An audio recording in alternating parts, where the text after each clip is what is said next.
Ladies and gentlemen, thank you for tuning in to another episode of Beers and Bullshit here. My name is Cole Blenner, and I'm your gracious host here this evening. I am super excited with this podcast here today. We are doing a little bit of a collaborations podcast with High Plains Podcast. I do have the gentleman who is behind it, the man, the myth, the legend, Timothy Hughes. Timothy, how you doing tonight? Good, man. How are you doing? Gotcha. And just so we start, Tim or Timothy? Whatever you want to call me. Gotcha. K-Dog, T-Dog. K-Dog. I don't care. I'll answer to whatever you want to call me. K-Dog. I love it. There we go. Yeah, let's go.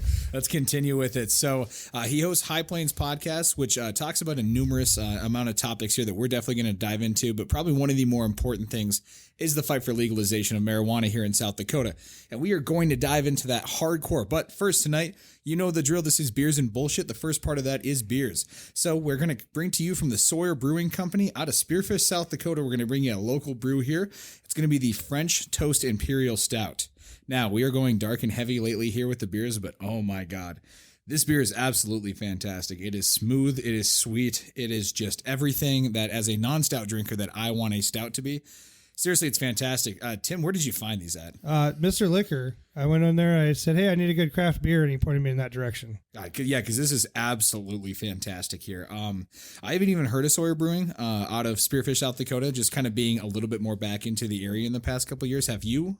No, I've never heard of it. I'm not, like I said, I love your podcast, but I'm not a big beer drinker. So this is not my realm. I wish it was. There's so many neat things going on with it. Like I said, I found that Mr. Twig or Twin Big. So they're making candy bar beers now. That's incredible as well. And then, I don't know, does that taste like French toast? You got the butter and egg in there? Oh, it's fantastic. Yeah, it starts like a stout, so you get like the coffee-esque, so it's like almost an entire breakfast. But then you taste the French toast like as it settles in smooths in. It's a very smooth beer, light drink, but also at 9.2% alcohol. God, it's supposed to be heavy, yeah. Yeah, I was about to say, one of these is probably going to get me feeling good here. Once again, thank you for bringing that. Yeah, man, no problem. Thanks for having me. Yeah. As a kid, I kind of got into the beer scene, but back then it was quantity over quality. Yep. So you'd go get a 30 a rock, and that's what you'd have for the weekend. But then you start, I learned you start getting into college after college and stuff. It's starting to be more about quantity or quality than quantity, and then you look for stuff like you got in your hand there, and it's more fun and you get more experiences with it instead of just Miller Lite or something like that. Exactly. And it was funny enough, actually, literally the last podcast that we dropped, Jason and I reviewed the top 10 beers sold globally. And it was funny because it was just your top 10 list of white trash beers. It was Heineken, Busch, Natural Light, Bud Light, Coors, Miller. I think Modelo and Corona kind of made an appearance there too. Did PBR get on there? No, it didn't. That's the shocker. That's fucking incredible because when you go, we lived in the Pacific Northwest for a couple years and that's all you saw. PBR is almost culturally making a comeback. Yeah, they've had some big years. It's them and Hams are coming back. Yes, and it's like, hey guys, can I get my tank top and trailer out so we can go drink some hams? But it's hipster, man, and people dig that. Especially when in the Northeast, it's a sea of hipsters, and that's what you see out there. So craft beer is such a big deal, but then they like going to the other side with the shitty beer to be ironic, kind of. It's a weird thing. That's the only place you can find RC Cola on tap. And that is absolutely nuts because growing up with PBR, so my grandpa owned a bar, the old Holland here in Rapid City, South Dakota. Shout out. Yep. So now it's Sumo Japanese Kitchen. But after they closed the bar and everything and my grandpa sold it, he gave me a couple of pool cues. And the funny part was one of them was a Milwaukee's Best and the other one was a PBR. And actually, I just sold them a couple of years ago for like $80 when originally they're like $10 pool cues. Hey, that's profit, man. Yeah, because people are coming back and they're, they're liking these shitty beers. Just because they're cheap and they're easy to make, and they just after like 3 or 4, they just go back. Yeah, no, I remember the whole all-in. I miss Rapid City 20 years ago. The bar scene then was so much fun. I don't know how old you are, and I guess aged myself, but I remember the old Murphy's. What was that? Fatties above Firehouse? Yep, Fatties. College night. Wednesday night college nights there were the most fun I've ever had. So unfortunately here, I actually, so I remember it just growing up and then also having family in the bar and beer industry. Yeah. I've got to experience like the daytime side of it, but I never got to experience the nighttime because I'm only 26. Okay. So yeah, but I mean, everybody tells me, like my dad tells me, and like a lot of his friends tell me just the way Rapid used to be. And then you used to have Dublin's downtown. Yeah. And then on top of it, I remember that place. Dublin Square was absolutely fantastic. Yeah. I actually ended up selling a car to the guy who used to own it. Okay. And, super cool guy. Yeah. And he got out at the right time, apparently, for him. But he was just like, I miss it because Dublin's was just a whole different vibe. And you see them kind of going back a little bit with that to the arcade. But when it was just a nightclub at Cole, I just... So you don't remember Old Murphy's then because you were too young? Maybe, unless you snuck unfortunately in. not. That place was so much fun. They used to have beer pongs on Sunday nights, and but they wouldn't pay attention. And I guess this is going to get me maybe in trouble, but they used to this is when beer pong first started. So they used to just set the pitchers of beer on the table. And that was before cleanliness, where you used water cups and you just sipped your beer. That was I just remember picking up the ball. I'm like, oh, fuck. And you put it in, you got to drink the nasty beer because it was on the floor. But we used to get drunk. And Murphy's had that patio, but it was a little different than what they had now. We'd steal the pitchers off the table, go outside, chug as much as we possibly could, and huck it over the fence over in the Thirsties alley. That's awesome. And then go walk back inside, like just kind of stand there, look like nothing happened. They're like, "Where'd the beer go?" I'm like, "I don't know. Yeah, you never brought it." I don't know. I think I saw that guy in the trench coat walk away with one or two. Like four of them, and then the infamous Murphy's bathroom. They're tile in there. You look at it, and it was all distorted. So even if you weren't drunk, you drunk. And then when you were hammered and you go in there, it just fuck with your whole head, man. I was always dizzy walking out of there to that tile. Old Rapid City scene, man. Oh, what was that other bar? The 2-story one. So there was it was Hooky Jacks maybe in the Sports Rock. Because it was But then they I actually know one of the former owners. I think one of the last owners of the Sports Rock upstairs. Yeah, when that was first starting, that was a fun place to go to. But then it turned into Bud Uglies, and it just kind of went downhill out of piss. I don't know. Well, yeah, and that was the hard part about that building, because still to this day, I think it remains vacant or office. No, space. it's a goddamn. It is okay. It's an office building, which just hurts because, man, if Yes. they would have just took out half that upstairs and you opened up that back, you could have had a great concert venue, a small little concert venue in this town. But no, any cool building they take and turn into offices, like the Freight House. Yes, that would have been a cool building to do. Me so just much. something, but.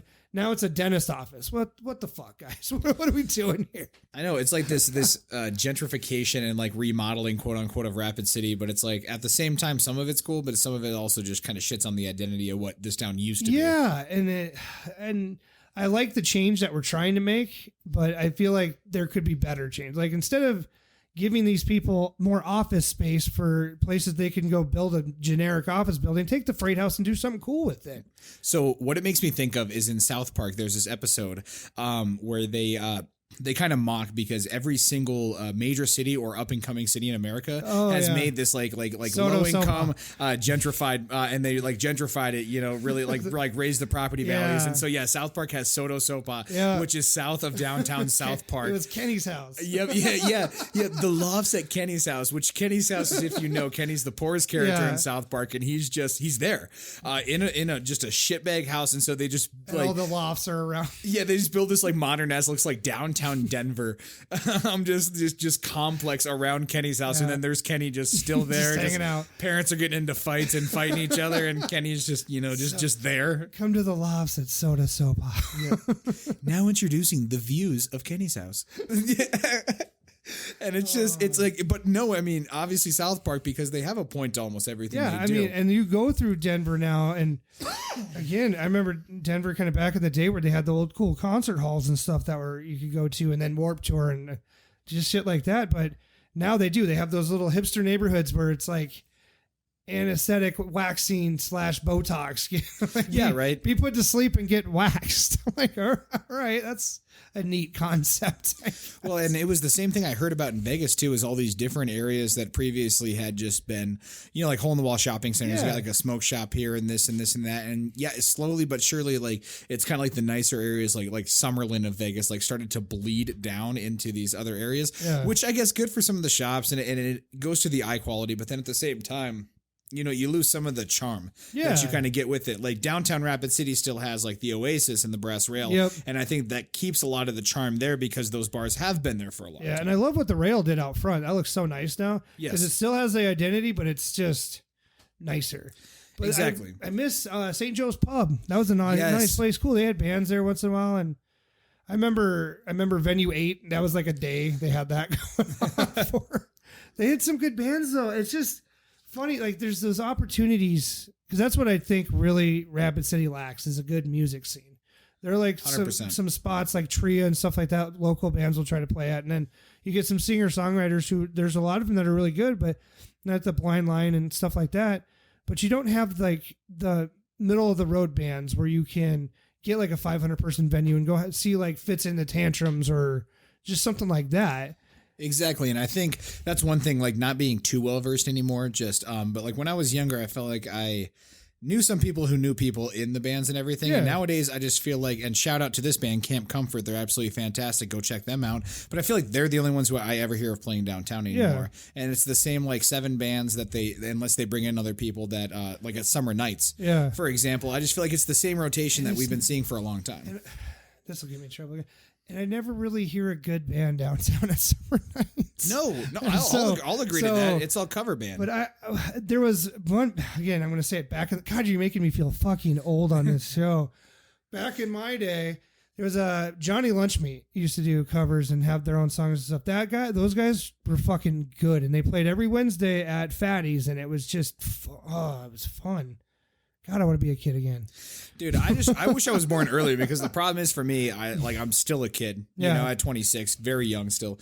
But like, yeah, I grew up in like this time frame around this generation. Yeah.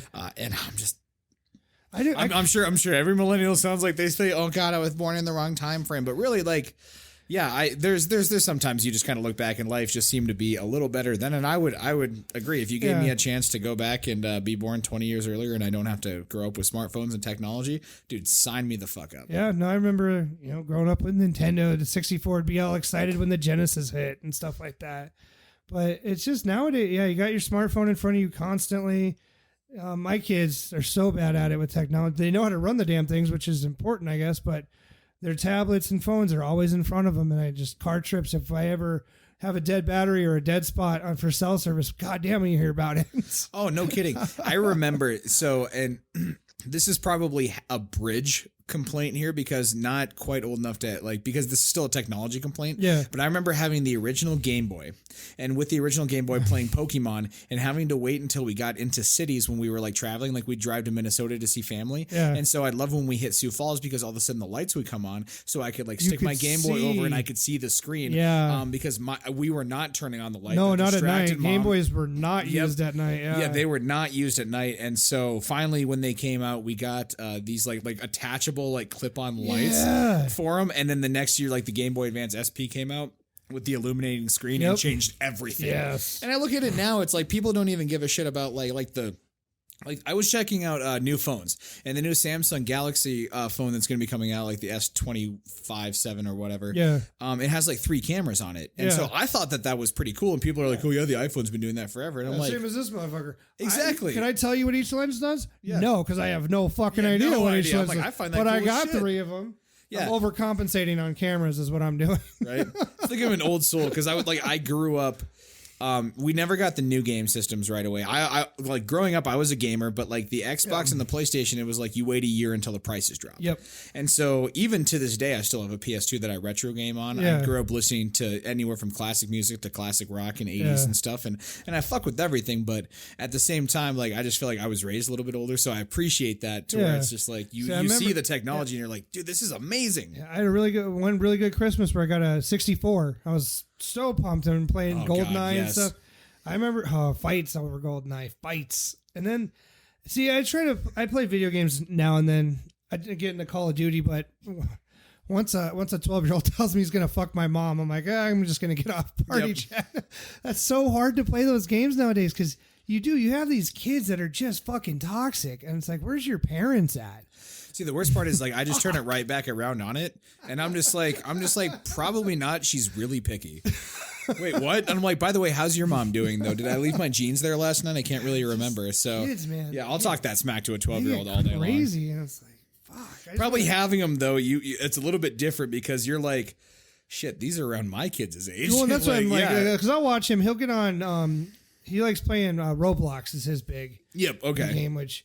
He'll get on, and I got to make sure what he's doing and stuff. And I'll pay attention to kind of what he's doing because some parents will be like, "Yeah, go to your room, play your game, shut your door. I'll see you tomorrow," kind of shit. I love my dad and my stepmom, but literally that's probably what my little brothers do. Is yep, because The little kids got foul ass mouths when the parents ain't around, but they probably learned it from me, which I can't blame them too much. But at the same time, I hear them on the mic one time when I'm babysitting. I'm like, wait, what? Yeah, no, and I should watch my language a little more, but I'm very open about what I do, and because I don't want my kids to do that, but I want them to know that they can be open when they get older to be able to do things. You know, I don't want to hide everything from them. I want them to be able to know what's going on. Education over oppression. Yeah, right. Yeah. But so I'll sit with him. I mean, I won't play the game with him, but I'll sit next to him and I'll make sure he's not saying any stupid shit like that because he doesn't need to. But when it does get said to him, he takes it off. He's like, "Oh man, Dad, these guys are being very toxic." I'm like, "All right, well, just go into a new game and get out of there." And he's like, "All right, see you later." And see, that was my thing. I would never have been much for the group chat games or anything like that. Like, I mean, as a joke around friends, you know, I'd throw the mic on and, you know, just talk some shit to a 12-year-old. But at the same time, like, still to this day, like, I game a couple hours a day. I'd say at least I spend on either one of my systems. What's your game? So for me personally, I kind of go back and forth between being a fantasy nerd of like Skyrim and Fallout and then a huge sports game. I'm a big Fallout guy. I was disappointed with New Vegas.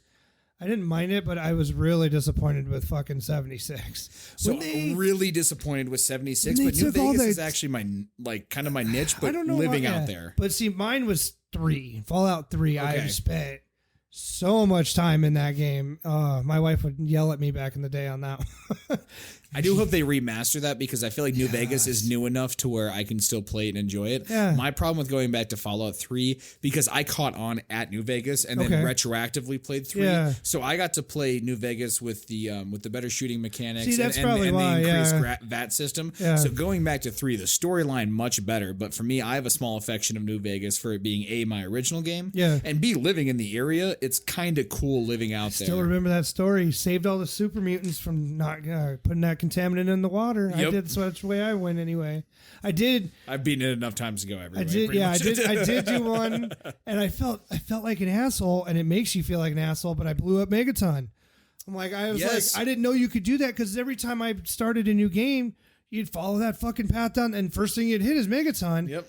And then I found out you could go other ways, and I found that guy's like, hey, if you blow that fucker up, we'll give you this penthouse. I'm like, all right, I'll see what happens on this go around. And yeah, you watch it from the balcony and you just watch your karma just fucking hit the floor just shit the floor. Not coming back. So the first time I did that, it was my second playthrough of Fallout 3. I always choose good on my first playthrough because I like to believe that I'm a good person. Yeah. But then the curious side comes out, and then I am just my second playthrough of any game super dick. Yeah. So like Star Wars Knights of the Old Republic. Oh, yeah. You know, any game where karma is involved, super dick. The infamous games.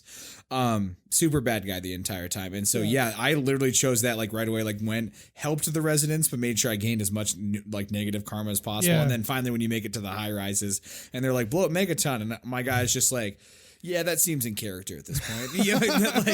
Let me go push that button for you. Oh, you're asking the serial killer of the Capital Wasteland? It sounds like, that's something I can do. I got this. I'll pencil that in. Yeah. Because that's the fun part about karma games is, like I said, the first time you go through, you do what you actually want to do. The second time around, you're just like, I'm going to be the worst person in all of history. Yep. Why'd you shoot that dog? Because I did. That fucker was there. It's the same reason 8-year-olds play Grand Theft Auto, because anytime I give my brothers Grand Theft Auto, because still to this day, I don't get the appeal. Like, bro, I was 17, 18 playing Grand Theft Auto 5, and they had titties in the strip club. The first and second one were fun. Like the over-the-top sky cams? Old ones. But those were a lot of fun. But yeah, once you just... I have too much ADD, which everybody's noticing right now, but... I couldn't stay on the fucking storyline. It was just too much. I would get on a side quest, another side quest, another side quest. I would just do side quests, and I'd be like, I'm not getting anywhere, and I'd stop playing. I would say I was at least on it enough, but like my thing is I would fuck my way around to 100% completion because it'd be like main quest. Okay, the main quest is getting boring. Side quest, side quest, side quest, side quest. So like even playing Grand Theft Auto 5, like I've done a speed run through it, and I probably beat it in like 21 hours of game time. But it took me like 5 fucking months to beat it originally just because the game is so expanded. And I was playing it with a buddy. Like we just kept doing every little side thing because even Skyrim to this day, I have never actually completed all of Skyrim. So long. I've completed a lot of the main storylines and I've completed the Dragonborn storyline, but I've never actually completed like a good chunk of Skyrim because I keep like restarting and just doing new profiles and just because that game is out of this world. There's only been crazy. a few games that I've sat down and completed, and one of them I wish that they'd make a remake with is the Saboteur. You remember that one? Yes. The guy run around Paris. That shit was so much fun to me, and I wish they would redo that one. God, I'd made sure every red dot was off that map, and I was done. See, my problem with the gaming industry, though, is when they start remaking games, they fuck it up because That's not my wrong. biggest issue with the gaming industry to this day was Star Wars Battlefront was such a solid series from EA back in the day. Yeah. And then when they remade it for the newer systems, the PS4s and stuff, I do not like either of the new Battlefronts. Like, I still go back on my Xbox to this day to play the old Battlefront 2 before I'll play either of those. See, I just I got into old games again because I was starting to buy those. You see those arcade 1-up cabinets? Yep. I got a couple of those. I found I was so happy that day. I found a Mortal Kombat 1-up at Spearfish Walmart. I called my wife. I'm like, nope, buying this. I don't care what you're saying. I'm just calling to tell you that this is happening. Yep. I built that and been playing that so much. I haven't played Mortal Kombat 2 and 3 in so long, but man, those were fun. I just missed the 2D fighting, and then they fucked it up when they went to 4 because they did try to do the 3D. Yep. And that was just a clusterfuck. I'm glad they went back, but have you played the new one, the 11? So I haven't played 11. I played Mortal Kombat X or Mortal Kombat, X, and then I have not played. I may have played it like once or twice if I'm thinking about it. But the story on 11 is really, really good. Okay, like just to get it for that is totally worth it. And it's like an 8-hour playthrough. good, because one thing I hate is when you get like those fighting games that do have a story, because I think it was the original Injustice. I beat it in like 3 hours, and I was so pissed about that. Yep. Because back then I was like, you bought it and you were there with the disc copy and everything. I'm just like, dude, what the fuck, man? Like, I literally returned it the next day because I'm like, I beat this. Like, the game doesn't work. It's weird. Oh, really? It was in plastic? I'm like, yeah, it's weird. When NetherRealm started making story games, they kind of weren't doing great. But when they got to Injustice 2 and these later Mortal Kombats, I really thought their storytelling did a fucking really good job. Injustice 2 was much better. I was like, this is because it's hard to do a story mode on a fighting game like that. I mean, it just to make that story, make it interesting enough to stick with. I was like, yeah, I'm all day, man. This is fun. Well, I was a fan of the original Injustice storyline. Like I said, it was just very cool. Yeah, but that's what I mean. You got to have that bang. It was like a movie now, because I'll play fighting games, but I won't play online because I don't. Again, I'm a casual player. Yeah, I am a very casual player. So when these little bastard children get on and just eliminate you on Call of Duty before you even know what's going on, and I get very annoyed. That's why I like those games, but they're super frustrating at the same time. It's like it's a love-hate relationship. See, and that's the thing I got away with, like group gaming and everything, because it was like that shit even back when I was in high school. Yeah. It's probably when it really started getting big, the whole like talking shit and gaming at the same time. And like I said, I would do it around friends. Yeah. So I mean, yeah, you got the boys over.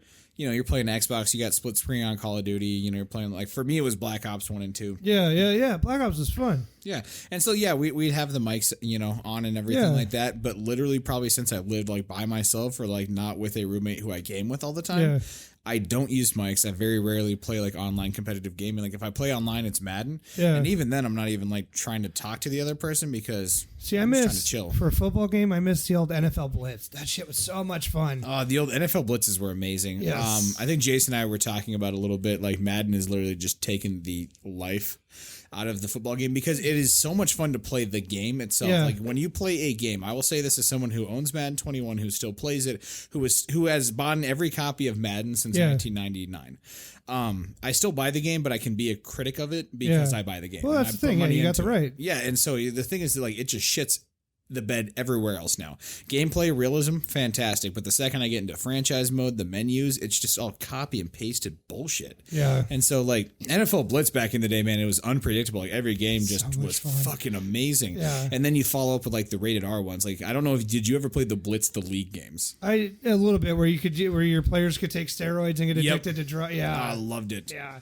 You had to play your cards right. If you did too many steroids, you got sick, you couldn't play. Yeah, like they had like a risk meter, so it was like, if you had too many players on too high of steroids, you had like 3 grades of steroids. You had like okay steroids, you had mid grade steroids, and then like this is gonna get you guys super good, but he's gonna like probably get drug tested afterwards to take the risk. We juiced him. Like I can't. You would never get away with that now. Oh, PC culture would destroy that. I mean, I'm surprised. Grand Theft Auto 5 still doing as much as they can. Like I said, I have no problem with them, but so many people that get so mad at that shit. Like, what was that, in the 2000s? They were trying to play video games for all these shootings and shit. Like, I played video games all my life. I've never wanted to shoot somebody because I played video games. I wanted to shoot people because they do stupid shit, but never because of video games. Exactly. Like, I've never looked at a video game and been like, I'm going to shoot this person. I play Call of Duty. I am an Army expert. I will be right back. Yep. Exactly. I mean, obviously you get the one or two people in psychosis. I think the one example that was used is there was this psychotic, like, 7-year-old who had been left with the babysitter, and he tried to take a chainsaw to her because of Grand Theft Autos, what the parents ended up claiming. And I'm like, well, okay, cool. Like, I don't like this narrative of, like, always blame the parents. Yeah. But sometimes you just got to look at it like, hey. That story's hard because, if it was a 7-year-old, he's a big-ass 7-year-old, because a chainsaw and him trying to start that motherfucker? Yeah. That's impressive on its own merit. I may be off on the age, but he was like sub, but I get what, 10, I get what you're saying. But yeah, a younger child. Like, if my 5-year-old tried to pick up a chainsaw, I'd be like, oh, that's cute. Look at him, the little lumberjack. Right? But I don't see him coming at me with it, I guess. That's just crazy. I couldn't imagine that scenario. Yeah, it was a story from like the babysitter probably asked for a pay raise after that. Right. Well, I just specifically remember it because my mom, love you, Mom, to death, but she was a little freaked out by it because she was like, well, you boys are playing Grand Theft Auto. And I'm like, I'm going to die in my sleep tonight. How many times do you think just look back at her and be like, so where's the chainsaw at? How many times do you think your mom waited up at night and be like, these motherfuckers are going to kill me? They play Grand Theft Auto. I'm going to die tonight. This is it. I definitely think my mom's definitely thought I was going to kill her, but never me, actually. I think it's just the literal stress she has for me and my brother. Because my mom is a saint. Yeah, she is fantastic. But the one thing is she does care a lot about us. And when you have children who are as reckless as my brother and I are, it definitely causes a lot of stress. So I think that's probably more the worry than anything else, rather than the Grand Theft Auto or the video games. I don't think she ever wondered about us playing video games. Maybe she wondered if we played it too much, because I think she asked me one time. She was like, "You're 26 and still playing video games." I'm like, "Oh, Mom." Oh. Well, it could be much worse. To your mom, I'm 36 and I still play video games. Yeah, exactly. You got a wife and a house. And, and I got stuff. 2 kids. I'm successul. Yeah, I'd call it. I mean, shit. I asked you on here. I'm doing all right. Yeah. No, and I appreciate it. Yeah. No, I feel like we're doing okay. It's just, different times. But I remember as a kid, my dad would be like, "Yeah, see you later." It was 4:00. I'd go outside, play with friends, and now being a parent, I'm like, God, how did he do that with so much trust? But it was so different back then. But now I'm like, I want him to go play like that. And it's at the same time, I'm like, oh, don't. I want you to stay safe. And I think I overthink it, but my wife's a very good helicopter mom. I have to rein her in a lot because we'll go to the park and she'll actually follow the kids around and making sure they don't fall off anything. I'm like, you can at least sit on the bench with me because they're not going to hurt themselves on these plastic wood chips and shit when they fall. Yeah. See, my dad was always like the third kid. So like he would so my parents separated when I was younger, but so like there was a good amount of time he was a single dad, and even then, God, shit. I mean, it was probably 11 years for me, 7 for my brother before we even had another sibling. And so for a lot of the time, like my dad was just like the third kid. Like he would just kind of hang out. Even to this day, to be honest, I think the greatest day for him as a parent was when my brother and I both turned 18, because then he's like, oh fuck, I don't have to be responsible for it anymore. like he's a good parent, but like my dad's always been probably more of a homie than anything. So and I mean, that's just kind of like the funny balance there is I feel like you always have like that opposites with parents, because my mom, great friend of mine, but also still I'm 26 years old, and, so you get that balance of people all the time where you're like, hey, I care, but then you look at the other, you're like, all right, sweetie, settle down a little bit. That's funny. But anyways, let's move on to what you anyways. I mean, your wife. So what's her name? Autumn. And Autumn sounds awesome. We were talking about her a little bit before. She actually works at a tech startup. Yeah, she works head of people at Property Meld. It's what it's called. It does. Okay. So you imagine an apartment building, right?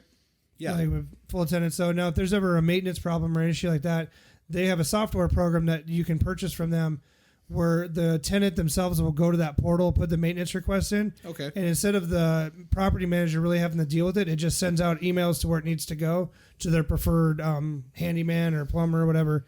And then it gets scheduled and comes back to the tenant and say, hey, this guy's going to be here at this time.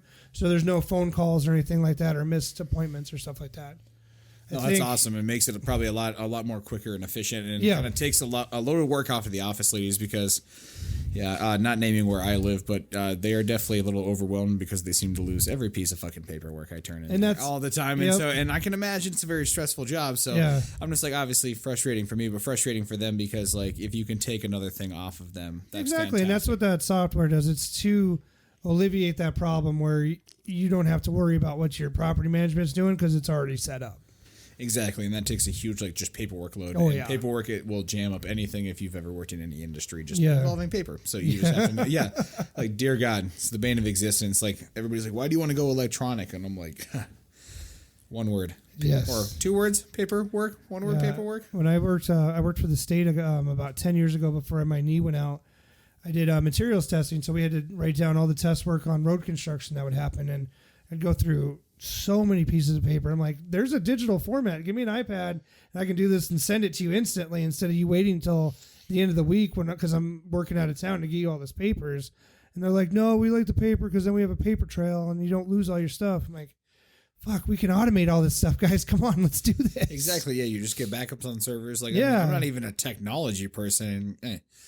It's just amazing how ignorant the older generation is. And I think that's something we are definitely going to cover here shortly. And not only in just technology, but in just a lot of social things as well. Yeah, there's definitely some stigmas that need to be lifted. I would agree with that a lot, especially with the South Dakota lawmakers. I think they're going in the wrong direction. And like you said, it's ignorance. And I don't mean that in a negative way because everybody's ignorant at something is what I've been kind of learning in this whole 100%. Process. You don't know until you know. But unless you want to take the time to actually educate yourself, don't just spout out bullshit that you just want to say because you don't know. I hate that when I've noticed that with a lot of these legislators. Instead of trying to figure out why people want this, they just say, no, I don't like this. And that's the end of it. And it's fucking stupid.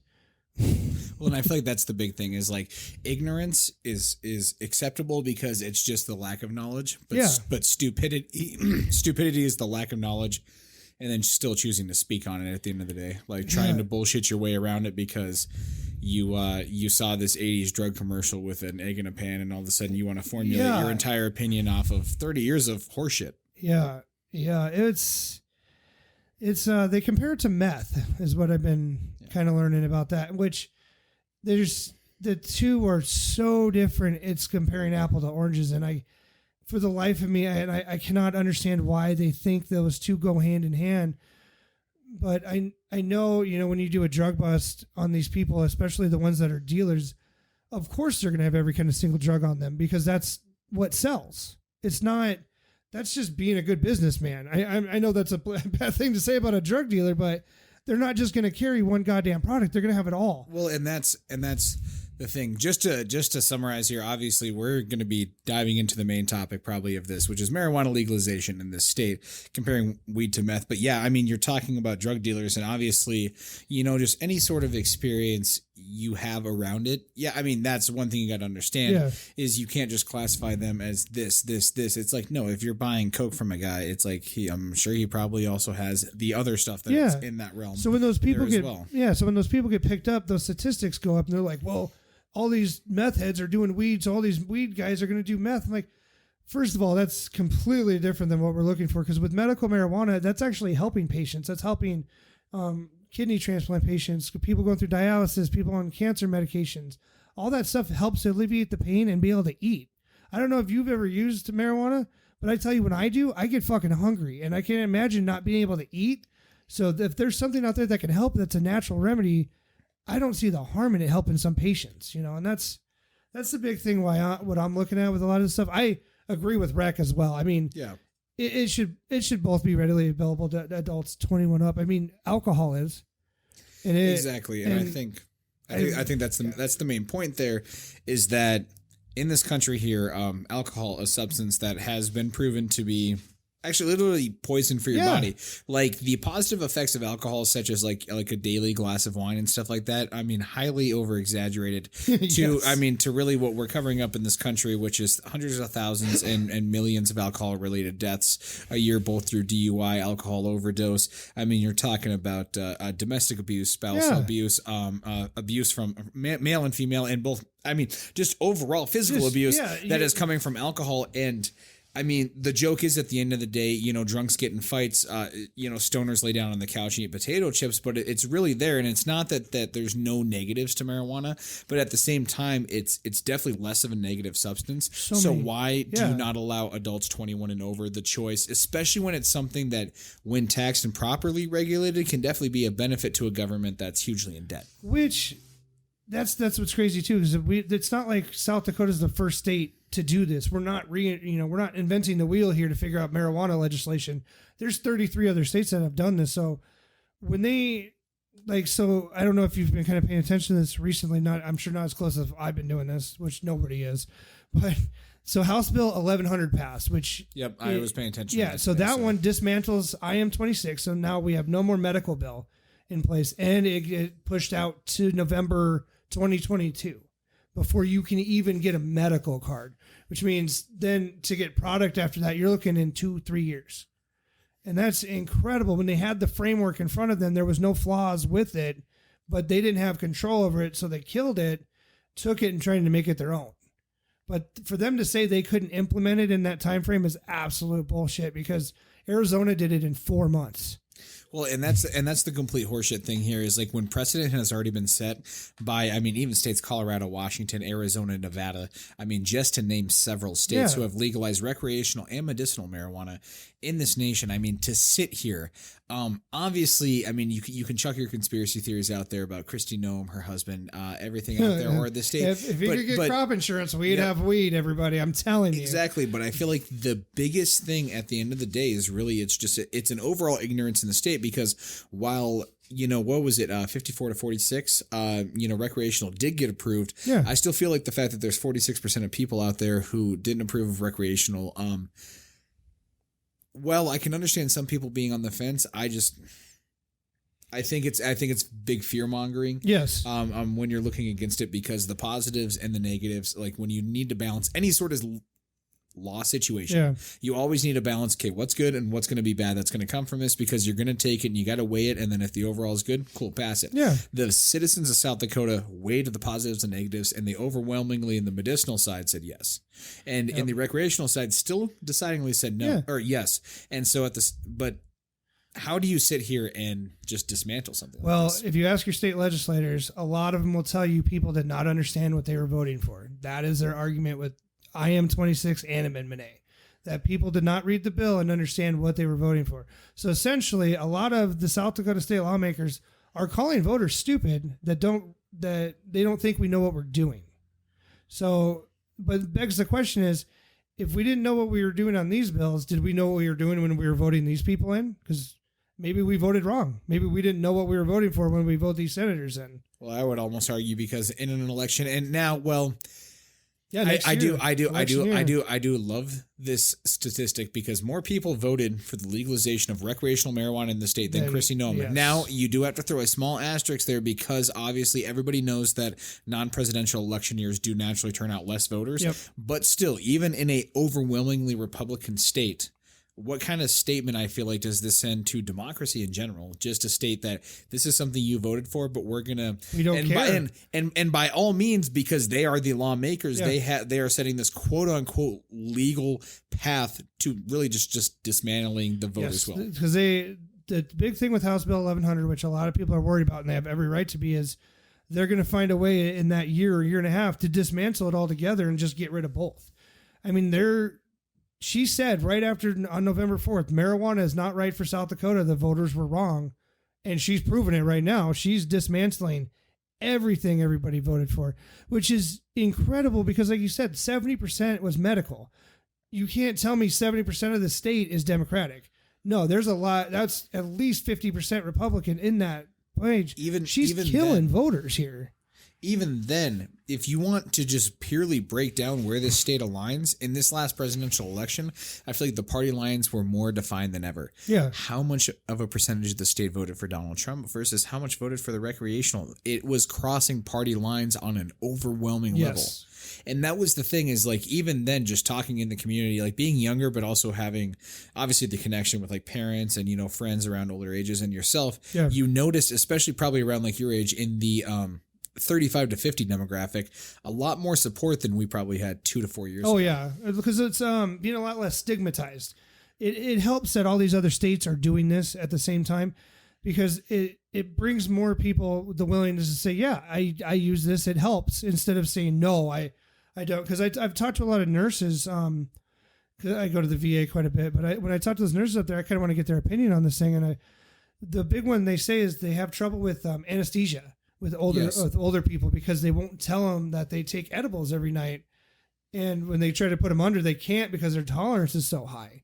So there's a lot more people that use marijuana than what I think people think, which is weird, because I'm sure your neighbor uses it. I'm sure the guy down the street. I mean, there's a lot more people out there than what you would think that use marijuana. Even people who just dibble dabble, and I'm obviously not, to protect identities, I'm not going to name names, but very close people to me who I just previously like almost shamed me for smoking, I have smoked with. Yeah. You know, they aren't regular smokers or anything, but I think, yeah, once again, like you said, it's getting destigmatized. And to the point, because I will openly state here, I've been a smoker since I was 18 years old. Marijuana has openly, I will say, saved my life multiple times. Being someone who's, you know, has dealt with depression, anxiety my entire life, and also being a child who grew up medicated heavily with ADHD meds.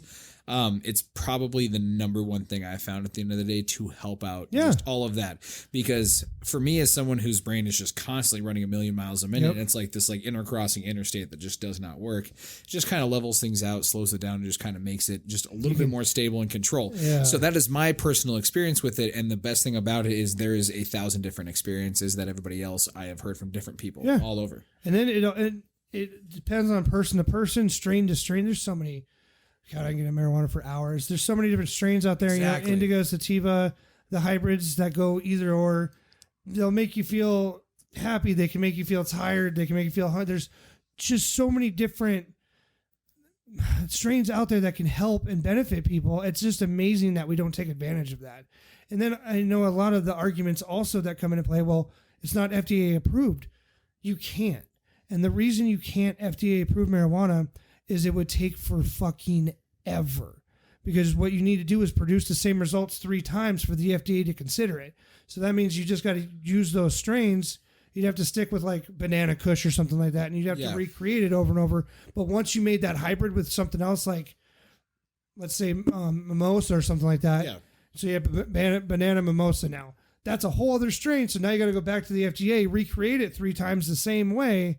You couldn't do it, and that's why they don't touch it. Well, and that's the hard part with like herbology too, is like why a lot of even just like a lot of synthetic plants and stuff like that, you know, or like modifications of plants get like, you know, take years and years and years to get through just the single like composite that they are alone, let alone, you know, like you said with marijuana, like the industry that it's growing, obviously from living in a legal state and someone who's experienced like yourself, the advancement in the past 10 years has been phenomenal in just the pure science of what they I'll tell you right now, weed today is not the same you smoked in the 90s and the 80s. And my dad's like, I used to smoke that, and I'm like, seriously, what I buy on a bad day could kick your ass. Yes. Yes, and people aren't realizing that, and that's why a lot of people I wouldn't call them overdoses, because you can't OD on THC. That is like a scientific proven fact. You can have a bad fucking time. Exactly, because people need to understand, once at the end of the day, you are psychologically affecting yourself, just like with alcohol, just like with taking any sort of prescription painkiller, just like, to be honest with you, you are affecting, with most things, you are affecting your mental state in an extreme, almost, depending on the way that you do it, edibles or, you know, inhaling or whatever method you decide to use.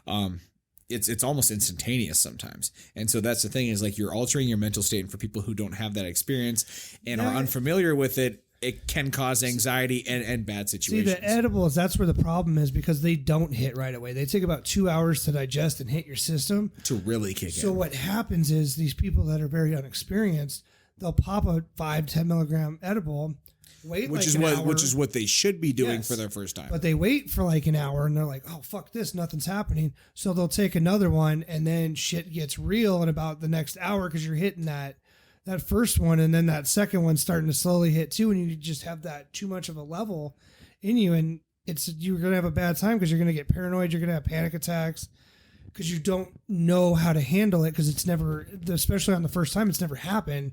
They don't know just to like calm down and just let that ride it out. And I compare it to, because if you want to put it in the same realm of alcohol, or even so, some people would even say with like cigarettes and nicotine or vaping nowadays, if you want to take it as some sort of chemical that affects you, you do need to, in moderation, have it. Because, you need to test your limits. You need 100%. to, don't just jump in like in the deep end of the pool with marijuana. You need to figure out what's going to work for you. First, you need to figure out why. Because a lot of people, like alcohol, they'll self-medicate and stuff. So you want to kind of look at why you're using it and then kind of go from there. Because if you're using it for depression and stuff, you want to look at a sativa. You want to look at something that's going to play well with your mind. Like an indica is going to put you to sleep and you're just going to be kind of not more depressed, but just tired. And you're not going to be able to be active. Like a sativa is going to help with depression because it gets your brain moving. It gets you moving. It gets you want to go do stuff and get you out of your house and kind of out of your head. So I'm getting off track, but that's why I like marijuana so much, because there's so many different, like I said, strains and different ways to use it, that there's so many ways to help people with it. And I'm not dogging on alcohol, but with alcohol, you're just getting drunk. Well, and see, that's the thing is, like, to be honest here, like, I mean, obviously the podcast is called Beers and Bullshit, but I feel like especially myself, and then even more to a point, my co-host Jace, we are lovers of beer because of the craft of it and the taste of it. Actually, anymore at 26 years old, I do not like just getting trashed, because the next morning I wake up feeling like shit. I don't like the disorientation.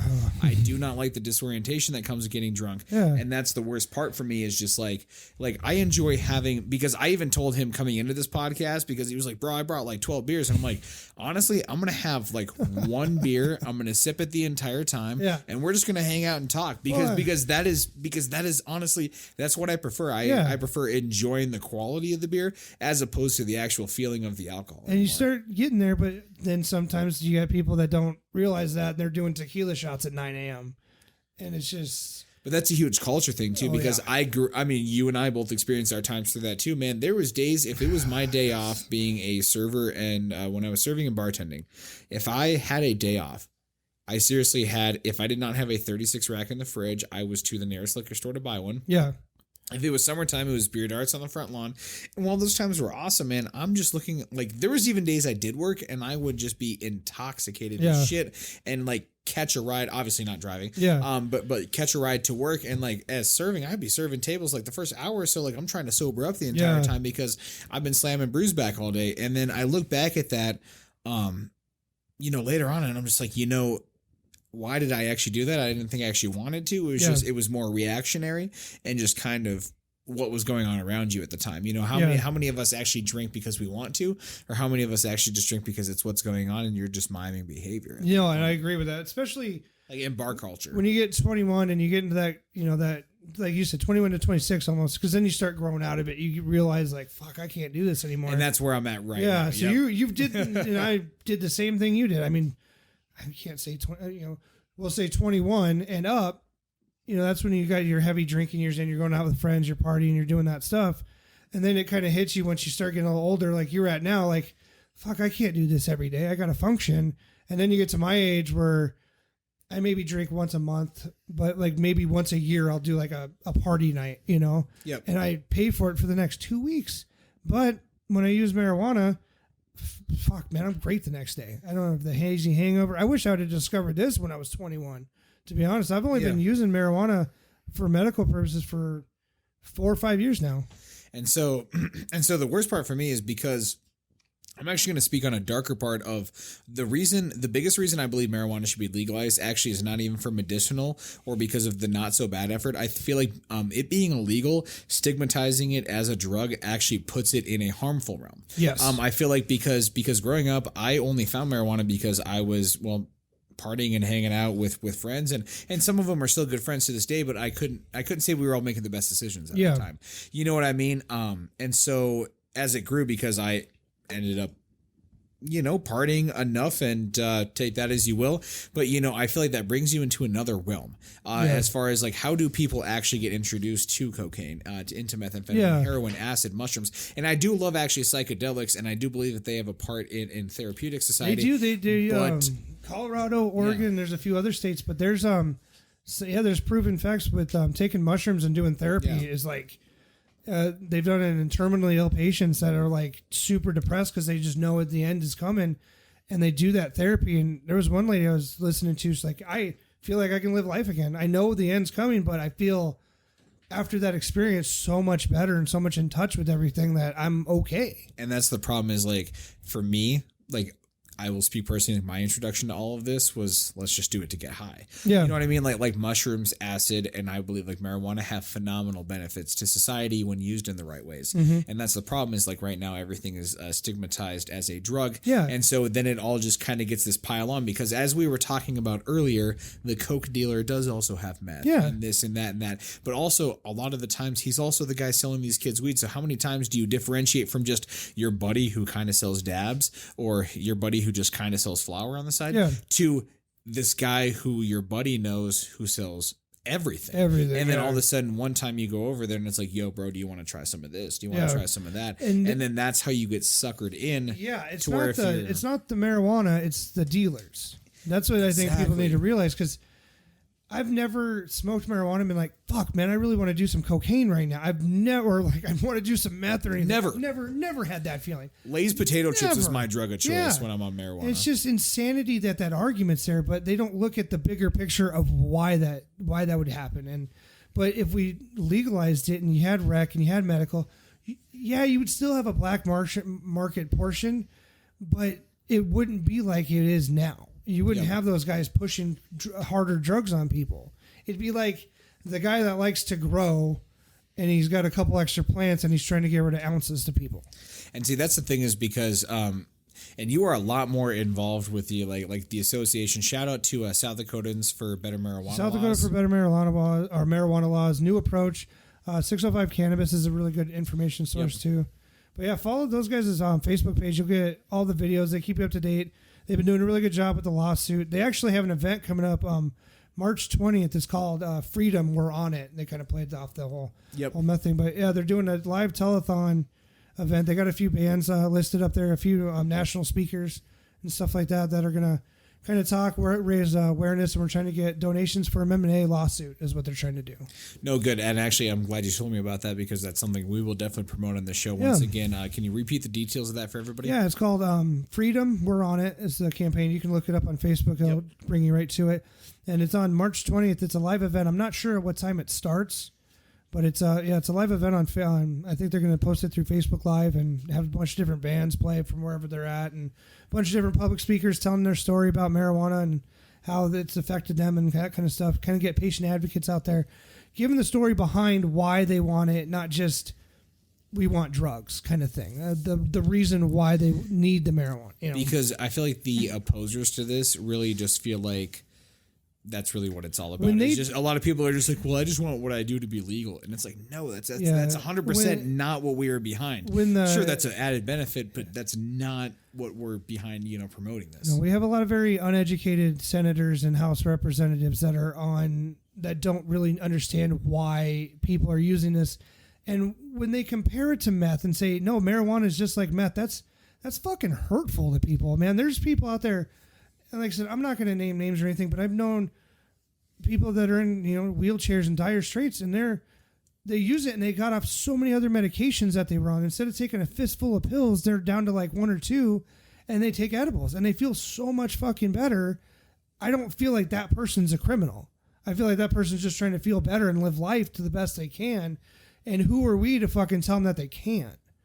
it's just, yeah. Although our House and legislature, they need to wake up a little bit and realize what actually is going on. And we could probably go into this one for hours, but just a side point, if you want to compare this to alcohol, why don't we even talk about opiates in this country and the devastation they cause on households versus what marijuana can actually treat? Yeah, because when the VA, I'm a veteran, I go through the VA a lot, and they have a lawsuit out now, but for like a good 5 to 10 years, no matter what the fuck you went into the VA for, here's some hydrocodone. I would stub a toe, here's a bottle of hydrocodone. They would be pushing all those opioids, and I knew a few people that I served with that got hooked, and then they got out because they couldn't get the prescriptions anymore, and they had to go to find drug dealers on the street, and because they pushed those opioids on these people instead of trying to find these alternative medicines or just something that'll work, it hurt a lot of people. Well, and there's multiple documentaries going on about how in this country, like the opioid crisis and how people become addicted to these pills and then they become cut off by doctors. What happens to them is they search for the nearest thing. And for them, the nearest thing is heroin because obviously that also being an opiate, and something that, affects you in similar ways, psychoactively and stuff. It's a huge issue in this country because it's something I've even noticed in South Dakota because I moved away for 18 months. Okay. And even between coming back, like meth was always a huge issue out here. So where'd you go? Las Vegas. Okay. But how was that? Fantastic. I've been to Vegas, never lived in Vegas. Shout out to Vegas because the Strip and Fremont are the tourist attractions they are. Yeah. But think about it like do we live at Mount Rushmore? Exactly. No, and I completely agree with that. Yeah. Yep, exactly. So being out here, being out in Vegas, the people are a little bit different, not as nice as the Midwest, but at the same time, there's a lot to do, and there's just a charm that the actual city has overall. Well, and I'm sure it's got to be so different there because you don't. I mean, you have the locals, but I'm sure the locals but stay away from the Strip as much as they can, like any kind of place. I didn't stay away, but I didn't openly go there. Yeah, but I mean, you weren't there for 5 to 6 years where you'd be like, fuck that place, I'm never going back. Yep. So I'm sure the Strip is just different every day because you got all the tourists from everywhere coming together there. That's just probably nuts. A little bit different because, what we used to love to do is I have a good friend of mine, Zach, shout out Zach Tromba, love you, buddy. We used to love going to Fremont, but the Strip I probably went down with people who were visiting from out of state. If they ever came and visited me, we went down on the Strip, but literally it was like a one night thing, and then I was like, yo, let's go to Fremont. Yeah. Or my favorite thing was I lived in the Spring Valley area. I love to pop up to Summerlin and kind of bar hop around there. A little bit more expensive, but that's where I worked. Yeah. So I ended up making a lot of friends in the serving and bartending community there. So, obviously, kind of got the little hookups here and there, but fantastic area because it's nice. Is one of the more gentrified areas of Las Vegas, as I previously shit on. La Soda. Yeah, La Soda. No, but Summerlin is awesome. If you ever go to Vegas, it is obviously a little bit more upscale part of town. Yeah. But it's just kind of nice and a little bit more laid back. Okay. It's a fantastic place. But Vegas has a lot more than just the Strip and Fremont Street. And that's kind of like here when you got people from out of town like, oh, I'm going to go see Mount Rushmore. The best I'll do for them is I'll take the road by it, but I'll never go in that goddamn parking lot. I'm like, we are not going to stop and get out and go look at this goddamn mountain. We're going to drive by it. You're going to see it and we're going to go home. Yep. That's all it is. It's not even that incredible. It was made by a racist who used underpaid labor and to fucking, halfway complete the original project. It's not even cool. Yeah, when you get the you're good, man. You're good. Especially when you get that's the thing on a lot of this stuff. When you get the history behind it, they don't have a lot of pretty history. Yeah, go out and if you really want to support a good cause, go support Crazy Horse and privately donate to it because it is not government funded. As per the original sculptor and crafter, they did not want to have any sort of government funding. Government money. Yep, and so and the reason for the slow pace of completion for Crazy Horse is because they don't take government funding. So if you guys actually want to come out to South Dakota and support a really great cause, go support Crazy Horse, please. Yep. That's a good place to go, and it's neat. I mean, they do blastings once a year, twice a year. Wow, is it that infrequent now? Because back when I was there, like back in the day, back when we were like school field trips there, it was probably every 2-3 hours. No, now it's like once a year they blast. Wow, but it's a funding thing. I mean, yep, exactly. Inflation I knew it was bad, but I didn't know that was because I heard the blast went down to like a couple of months, but man, like once or twice a year. I thought it was like once or twice a year because they always made a big deal about it. Yeah, I was. Oh man. I knew they because they made a big deal when we were there as tourists, but I still felt like it was a pretty frequent-ish thing. But if that's the thing, let's support some messages here because we're going to go ahead and kind of wrap up here soon. So yeah, Crazy Horse, obviously that's going to be the thing I'm going to go ahead and just push out there. If you come to South Dakota and you hear this, please support that. Support a lot of the other local causes because obviously at the end of the day, national parks and all that, that's the government. They already take your tax money, so fuck them. But Tim, I'm going to turn it over to you. Let's go ahead and wrap up with anything you want to shout out and support. Yeah, my podcast, I guess I'll plug. I'm not good at self-promotion, but I'll give it a shot. I do love it though. High Plains podcast, we do every Saturday about 11 o'clock. We come out. I just talked to industry. I'm going to start broadening out. Actually, episode 10, we're going to talk about going nationwide. I'm going to start calling dispensaries and local places from Colorado, Montana, to kind of see what's going on in neighboring states, and then reach out to California, Washington, Oregon, kind of that area, get some national feedback, so kind of make this show a little broader. And the only reason we're doing that is because there's nothing really more to talk about after March 11th with South Dakota because they're not passing anything. Yep. Nothing's coming through. So unless I just stop my show until complete next year, we gotta go national. So I guess thanks South Dakota for the push. Yeah. Well, I absolutely appreciate the work you're doing here in the state. Obviously, anything we can do on this show to promote it. I hope to, if you ever want to, come back on. Anytime. The door is always open. Yeah, no, this was fun. I'll bring less beer next time. I didn't know. Yeah, I was about to say, you probably bought enough beer. Honestly, like if you want to come on like 6 more times, there we you go. probably have enough beer, honestly. Set. Yeah, you're good. I bought my ticket. Yeah, exactly. Yeah, the door is open to the High Plains podcast and to Tim Hughes, to K-Dog. But I would say if you're going to support anybody, South Dakota for Better Marijuana Law is a new approach. Follow those, and if you can ever donate. If you really want to get your voice heard, go to the Cracker Barrels. There's only 2 left, but there's one tomorrow. I don't know when this goes out, I guess. We're recording on Friday. Probably for a couple of days. No, you're good. Yeah. Well, we're recording Friday, but there's another one Saturday, I think March 8th or something like that. But the next Saturday, go to that Cracker Barrel. I'm actually going to try to set up live there. I'm going to try to get a booth with my podcast. So come talk to me if you see me. I just want to hear people's stories on why they're trying to get medical marijuana and why it's helping them. But yeah, new approach and better South Dakota for Better Marijuana Laws. If you can donate and follow, check those guys out for sure. Fantastic. Well, Tim, once again, I just want to thank you for coming on. Yeah, man, here. Anytime. It was so much fun. Exactly. So, keep on listening. Once again, that's going to be High Plains Podcast. Once again, on behalf of Top Wave Studios, this is Beers and Bullshit, and we are out. Bye.